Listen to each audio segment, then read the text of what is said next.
ভালোবাসি রাসূল আপনাকে, ভালোবাসি কোরআন হাদিসকে, ভালোবাসি আপনাকে যারা ভালোবাসে তাদেরকে, ভালোবাসি আপনার আদর্শ সুন্নাতকে। ইয়া নবী সালাম আলাইকা, ইয়া রাসূল সালাম আলাইকা, ইয়া হাবিব সালাম আলাইকা, সালাওয়াতুল্লাহ আলাইকা। আল্লাহুম্মা আমিন।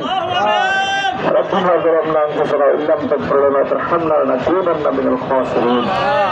আল্লাহ রাব্বুল আলামিন মাওলা গো, এই দেশে যাদের উসিলায় ইসলাম এসেছে, আজকে সর্বপ্রথম এই 5 আগস্ট সরকার পরিবর্তন হওয়ার পরে সেই শাহপুরানের মাজারে সর্বপ্রথম হামলা শুরু হয়েছে। আল্লাহ যাদের উসিলায় আমরা টুপি পেয়েছি, পাগড়ি পেয়েছি, নামাজ পেয়েছি, ইমামতি পেয়েছি, মসজিদ পেয়েছি, কুরবানি পেয়েছি, হজ পেয়েছি, আল্লাহ আজকে তাদের মাজারগুলো ধ্বংস করে দিচ্ছে আলমগঞ্জ বলা। আল্লাহ গত কিছুদিন আগে আমরা দিনাজপুর তাদের সাথে 1000 আলমের সাথে বসছি, তারা হেরে গিয়ে আমাদেরকে কানে কানে বলে এটা প্রকাশ করবেন না, অথচ আমরা সত্য সহকারে চলে আসছি। মাওলা গো, আপনার কুদরতি হাত ছাড়া আমাদের এই আল্লাহর দরবার রক্ষা করার আর কেউ নেই মাওলা।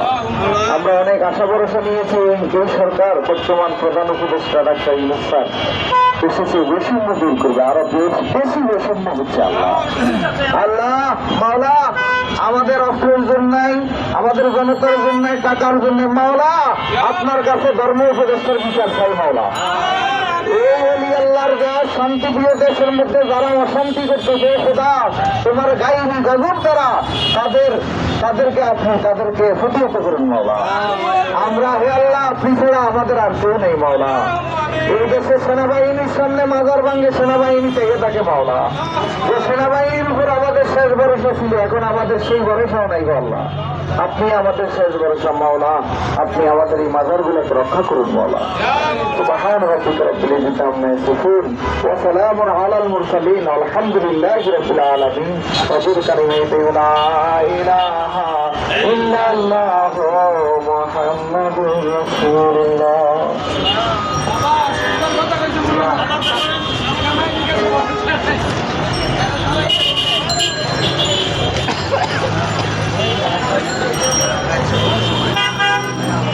মোনাজাতের মাধ্যমে এই মাত্র শেষ হলো মাজার ভাঙ্গার প্রতিবাদের যে কর্মসূচি ছিল, সেই কর্মসূচি আজকে সমাপ্তি ঘোষণা করা হলো দোয়া এবং মোনাজাতের মাধ্যমে। আবারও হয়তো বা আপনাদের সাথে সংযুক্ত হয়তো দেখা হবে। ভালো থাকবেন সবাই, আল্লাহ হাফিজ, খুদা হাফিজ।